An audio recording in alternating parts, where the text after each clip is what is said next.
జీవితంలో ఒక్కసారైనా దర్శించాలనుకునే అద్భుత యాత్ర కైలాస మానస సరోవర యాత్ర. పూర్తి వివరాల కోసం సంప్రదించండి Sri Gayatri tours and travels. నమస్తే, వెల్కమ్ టు అవర్ ఛానల్. నేను పద్మిని. ప్రస్తుతంతో పాటు ప్రముఖ ఆధ్యాత్మికవేత్త, సూర్య ఉపాసకులు, sun spiritual society founder Vikramaditya గారు మనతో పాటు ఉన్నారు. మాట్లాడదాం సార్. నమస్తే సార్. సూర్యోస్మి తల్లి. సార్, నిత్య దైనందిన జీవితంలో రెమెడీలు చేయటం అనేది ఏదో ఇప్పుడు యూట్యూబ్ వచ్చిన తర్వాత రెమెడీల గురించి తెలుసుకోవటం కాదు. ఇది చాలా పూర్వకాలం నుంచి కూడా ఉంది. రకరకాల రెమెడీస్ చేస్తూనే ఉంటారు. తంత్రం అంటే అదే కదా, ప్రక్రియ. రకరకాల ప్రక్రియలు చేసుకోవటం, తద్వారా సమస్యల నుంచి బయటపడటం. పూజలు కూడా చేస్తూ ఉంటాం మనం. రకరకాల పూజలు చేస్తున్నాం. కృతజ్ఞతను ఆవిష్కరించడం ఒకటి, ఖచ్చితంగా ఈ సమస్య నుంచి బయటపడాలి అంటే ఈ గ్రహానికి సంబంధించి జపాలు చేయటం, తర్పణాలు, లేకపోతే దానాలు, హోమాలు, ఇవన్నీ కూడా రెమెడీల కింద కన్సిడర్ చేస్తూ ఉంటుంది శాస్త్రం కదా. మరి అది రెమెడీ తప్పు అనుకుంటే అవి కూడా తప్పని చెప్పాలి. సరే, అయితే మాకు రెమెడీలు పనిచేయట్లేదు, మేము చేస్తున్నామండి కానీ పని చేయట్లేదు. ఇక పూజల దాకా వెళ్ళిపోతారు. మేము పూజలు చేస్తున్నాం, పని చేయట్లేదు. ఎందువల్ల పని చేయట్లేదు? రీజన్ ఏంటి? అంటే చేసే విధానంలో ఎక్కడైనా తప్పుందా? చెప్పిన విధానంలో తప్పుందా? What is your analysis? చెప్పిన విధానంలో మొదటి తప్పు ఏంటంటే, చేసేవాడు ఎవరైతే సమస్యలతో మన దగ్గరకు వచ్చారో వాళ్ళకి పరిష్కారం చెప్పేటప్పుడు మనకి శ్రద్ధ లేకపోయినా, అవతల వాళ్ళకి సరిగా చెప్పకపోయినా, చెప్పడం విషయంలో లోపం అప్పుడు ఉంటుంది. అప్పుడు తీసేసుకున్న తర్వాత, రెమెడీని తీసుకున్న తర్వాత, అంటే చాలా వరకు గ్రంథస్థాల ద్వారా తెలుస్తాయి. గురువులకు ఎలా వచ్చినాయి? గ్రంథాల ద్వారా వచ్చినాయి. ఇప్పుడు నేను ఒక మంత్రాన్ని పట్టుకున్నానమ్మా. జాగ్రత్త దూరము దైతి దైవం తదుసుప్తస్య తదైవేతి దూరంగమం జ్యోతిషాం జ్యోతిరేకం తన్మే మనః శివ సంకల్పం వస్తుంది. ఇది అద్భుతమైనటువంటి మంత్రం. ఆ మంత్రం యొక్క సారాంశం ఏంటి అంటే, జాగృత అవస్థలో నిద్రించిన సమయంలో నా శరీరంలో లోపల ఉన్నటువంటి ఆత్మ దూరంగా ఉన్నటువంటి భగవంతుని చేరుకోవడానికి, తెలుసుకోవడానికి చేసే ప్రయత్నం. ఇది చెప్పినప్పుడు ఆయన, ఇది అందులో యజుర్వేదం నుంచి తీసుకోబడింది మంత్రం. వేదం చెప్పింది అంటే మంత్రం అద్భుతమైనటువంటి శక్తి, సాధనలో లోపం ఉంటుంది అని చెప్పాడు. నిజమే అవుతుందా? ఈ థాట్ ప్రాసెస్ అంటే ఫస్ట్. తర్వాత నేను అడుగుతా, గురుగారు ఇది నేను వేరే వాళ్ళు ఎవరితోటన్నా చేంజ్ చేయొచ్చా అంటే, రేపు పొద్దున్న నేను సినిమాకి వెళ్ళాలి అంటే ఎవరో ఒకళ్ళు దొరుకుతారు పంతులు. పంతులు గారిని ఎవరో ఒకరు కూర్చోబెట్టి ఎవరో 1,00,000 కొట్టండి, మీకు ఎంత ఇవ్వమంటారు, నేను సినిమా చూస్తా కూర్చుంటానంటే రెమెడీలు పని చేయి అంటే గురువు గారమ్మ అంటే శివల సుబ్రహ్మణ్యం గారు. నేను ఆయన శిష్యుడిని అని చెప్పడానికి గర్వంగా పిలుగుతాను. ఆయనకి చాలా మంది శిష్యులు ఉన్నారు. నేను ఆయన పుస్తకాలు చదివిన తర్వాత ఆయన వెతుక్కున్నాను వెళ్ళి. ఇంత అద్భుతంగా రాశారు. ఎక్కడ వారు వీరు? ఈయన కాకినాడ వాస్తవం. ఈ లక్ష్మీ కవచాన్ని ఇచ్చింది కూడా ఆయనే. అవునవును, చాలా సందర్భాల్లో చెప్పారు కదా. తర్వాత ఆయన వెతికారు, కలిసారా? ఠాగూర్ పబ్లికేషన్స్ లో ఎక్కువ పుస్తకాలు ప్రింట్ చేయడం జరిగింది. ఠాగూర్ పబ్లికేషన్స్కి వెళ్ళా. దాని తర్వాత అప్పటికే ఆయన కాలం చేశారని చెప్పారు. కానీ ఆయనతో పాటు ఉన్నవాళ్ళు ఎవరైనా ఉన్నారంటే, ఒక ఆయన నెంబర్ ఏది ఇచ్చారు, రమేష్ గారు అని. ఆయన్ని కలుసుకున్నాను వెళ్ళి. ఆయన కలుసుకుని, గురువు అసలు ఏమేం చేశారు అంటే, ఆయన జీవితంలో చేసిన అద్భుతమైనటువంటి ప్రక్రియ ఏంటంటే, వైజాగ్కి ప్రమాదాలు, వరదలు ఎక్కువ వస్తున్నాయి. ఆ సమయంలో మహాసౌర యంత్ర స్థాపన చేయాలి అనే సంకల్పం. ఆయన ఒక మహాసౌర యంత్రాన్ని పెద్దది చేయించారు. ఆయన చేయించారు. ఆయన తర్వాత అది అక్కడికి వెళ్ళి సాయి దేవాలయంలో స్థాపన చేశారు కదా. 42 లక్షల జపం చేయించారు. ఆ తర్వాత వైజాగ్కి ఆ పెద్ద పెద్ద ప్రమాదాలు తప్పినాయి. ఆ తర్వాత ఆయన కాలం చేసిన తర్వాత ఇక మనం చేసే పెద్ద పెద్ద పొరపాట్లు ఇప్పుడు ఇలాగే ఆయన చెప్పారు. భక్తి శ్రద్ధలతో దాన్ని సాయి వెనకాల గోడకు వేసేసారు. అయిపోయింది. అప్పుడు శక్తి ఛార్జింగ్ పెట్టేసాం, సెల్ ఫోన్ 1,00,000 రూపాయలు పెట్టి కొన్నాం, సరిపోతుందా? ఛార్జింగ్ అవసరం కదా. అది జరగట్లేదు. మళ్ళీ రీఛార్జ్ చేస్తూ ఉండాలి. అవి జరగాలి, అవి జరగట్లేదు. నేను వెళ్ళాను ఒకసారి, వాళ్ళందరినీ కలిసి. అంటే ఇదంతా ఎందుకు చెప్తున్నానంటే, శ్రద్ధ, భక్తి. ఎవరో చేస్తే ఆ శక్తి రాదు. సమస్య మనకు, దాని డెన్సిటీ, దాని బాధ, దాని పెయిన్ మనకే తెలుసు. అందుకని మనమే చెయ్యాలి. ఇప్పుడు ఒకవేళ ఇలా జపాలు చేయించుకుంటున్నాం అంటే, మీరు ఇందాక అన్నట్టుగా మీరు చేసేసేయండి, నేను ఇంట్లో కూర్చుంటా అంటే కుదరదు. వాళ్ళు చేసే దగ్గర మనం ఉండాలి. మనం ఎంతో కొంత సహాయం అంటే, ఇప్పుడు వాళ్ళు 1,00,000 చేస్తున్నారు, చేయగలరు. ఓ 10 మందిని పెట్టాం, 1,00,000 చేసి ఒక 10,000 మనం చేయగలం. నాకు సమస్య చేయొచ్చా? చేయాలి. అంటే మనం ఒక 10 చేసి వాళ్ళతో 1,00,000 చేస్తే 1,10,000 అయింది. అవును. ఇప్పుడు వాళ్ళ సహాయం అంటే, వాళ్ళ కర్మ చేశారు, మనం కర్మ చేసి సంపాదించిన ధనాన్ని వాళ్ళకి దానం చేసాం. కరెక్ట్. వాళ్ళు జపం చేయడం ద్వారా వచ్చినటువంటి శక్తిని నీళ్ల నీళ్ళ రూపంలో. రూపంలో ఆయన మళ్ళీ దారపోసేస్తారు భగవంతుడు. అవును. ఏ తత్ఫలం ఉమ్, ఆ గ్రహానికి ఇచ్చేస్తారు. ఉమ్. దాన్ని తీసుకొచ్చి మనకి తీర్థం రూపంలో మళ్ళీ ఇస్తారు. ఆ. Divine energy transferable With water. With water. అంటే హిందూ ధర్మం ఎంత గొప్పగా ఆలోచించిందో. ఇప్పుడు వాడు ఎవడో చేసాడు, డబ్బులు ఇచ్చేస్తాం, అయిపోయిందా? దాన్ని మళ్ళీ మనం ఎలా తీసుకోవాలి? ఇదే Correct. హిందూ ధర్మం. రైట్. అలా వాటర్ ద్వారా ట్రాన్స్ఫర్ 10% మనం చేసాం. ఉమ్. 10% స్వామి నేను చేయలేను, నాకు సమస్యలు ఎక్కువగా ఉన్నాయి, కొంచెం ఎక్కువ అన్నప్పుడు వాళ్ళ సహాయం తీసుకుని, అంటే వేదం తెలిసిన బ్రాహ్మణులు, త్రిసంధ్యలు సంధ్యావందనం చేసేటువంటివి, పురమునకు హితము చేయువాడు పురోహితుడు. పురోహితుడు. వాళ్ళ వాళ్ళ అవసరం ఉంది మనకి, వాళ్ళ సహాయం తీసుకుని ఈ కార్యక్రమం చేస్తాం.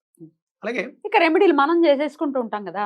ఇప్పుడు మీరు చెప్పిన మనకి కుబేర లక్ష్మి. కుంకుమ అవును. మీరు గుర్తుందా? మీరు అవును, చెప్పారు అవును, చక్కగా అవును. చేసుకోండి ఇంట్లో, ఎవరికి వాళ్ళే చేసుకోండి అని చాలా చక్కగా ఓపెన్ గా చెప్పేశారు. లేకపోతే ఇంకా మంత్ర సాధన అనుకోవచ్చు, రకరకాలు చెప్పారు. చాలా లక్ష్మి. రకాలు ఉన్నాయమ్మా. ఈ రెమెడీస్ చేసినప్పుడు మరి ఎందుకు ఫలించట్లేదు అని అంటే ఇంకేం కారణాలు అవుతాయి? ఇంకొకటి ఒకటి చెప్పాం, ఉమ్.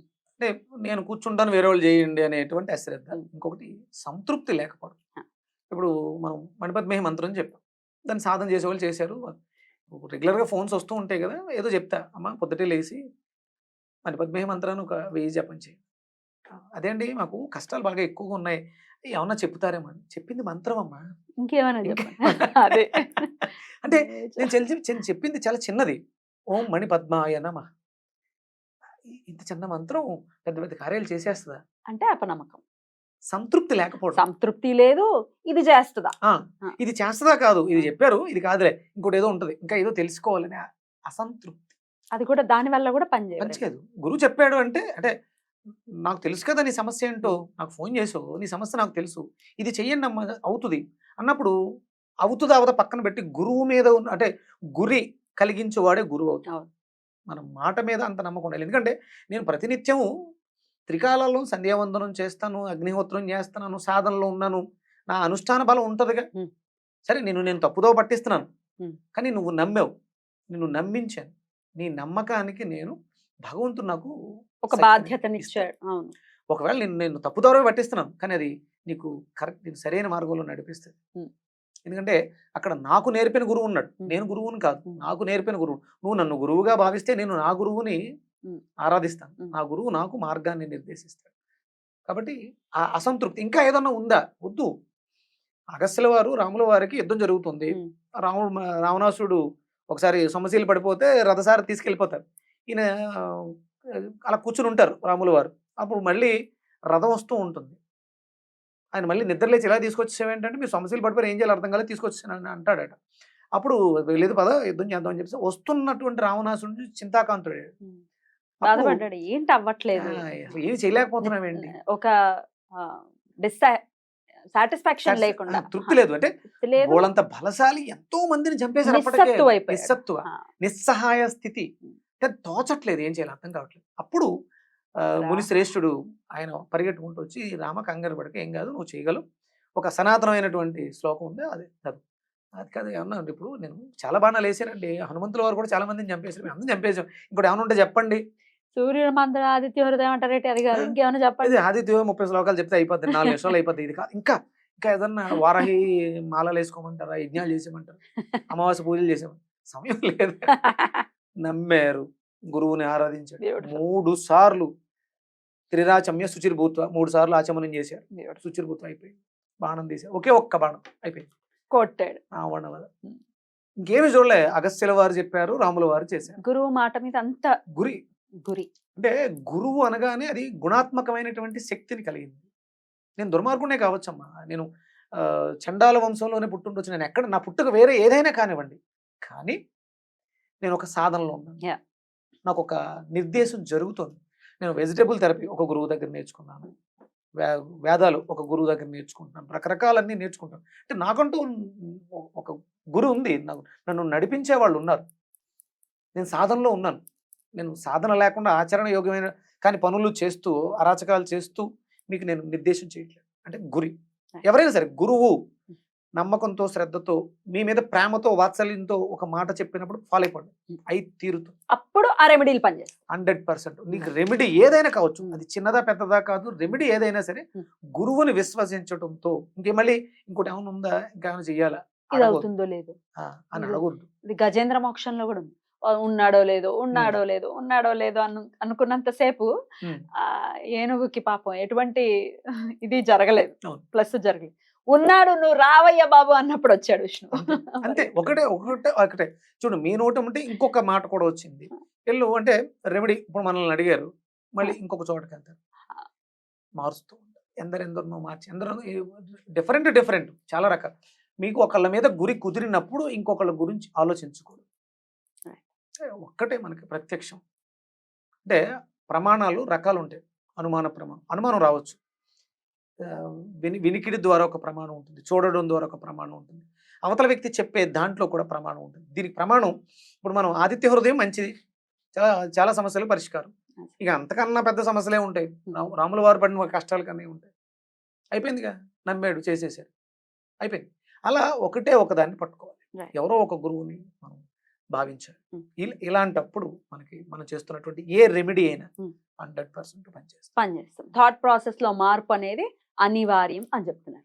ఇంకేమైనా చెప్తారా? ఇంకా చెప్పాలమ్మా. చెప్పండి. అంటే ఇప్పుడు మనం పడుతున్నటువంటి బాధలకు కారణాలు కొన్ని. అంటే ఇప్పుడు భార్యతో బాధలు, దానికి శుక్రుడు యొక్క కారకత్వం ఉంటుంది.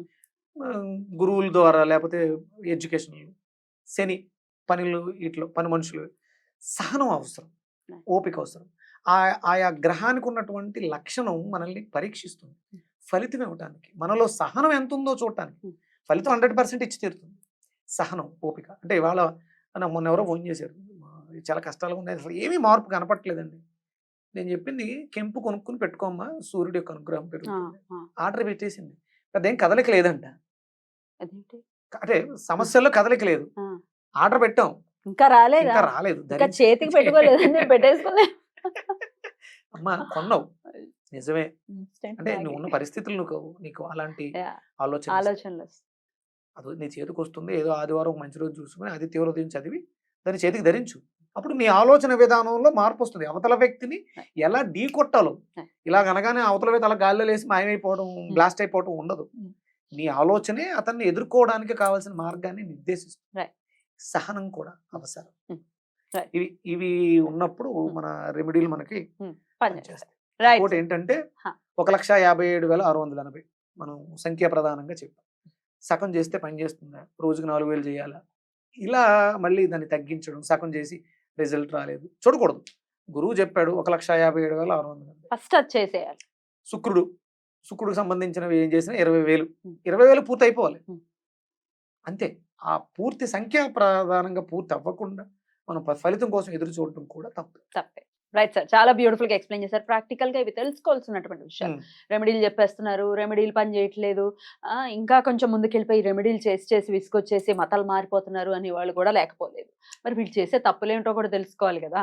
అంటే ఫలితం లేదు అంటే చేసే దాంట్లో పొరపాటు, వినడంలో పొరపాటు, శ్రద్ధ లేకపోవడం, వినేటప్పుడు శ్రద్ధ లేకపోవడం. అందుకని ఇవన్నీ శ్రద్ధగా పెట్టి ముందు ఫస్ట్ కష్టంలో ఉన్నాం. గురువు చెప్తున్న మాటలు మన ఎదురుగుండా ఎవరు చెప్పినా గురువే, వినాలి. ముందు శ్రద్ధగా వినాలి. విన్న తర్వాత అనుమానం ఏమైనా ఉంటే కొంచెం రాసుకొని కొంచెం సమయం కేటాయించండి. సమస్య మీది. చాలా పరిస్థితులు ఎదుర్కొంటున్నారు, ఆత్మహత్యల దాకా పోతారు, అక్కడ దాకా వెళ్ళొద్దు. రైట్ సార్, చాలా బ్యూటిఫుల్ గా ఎక్స్ప్లెయిన్ చేశారు. Thank you so very much. నమస్తే సార్. సూర్యోస్మతి.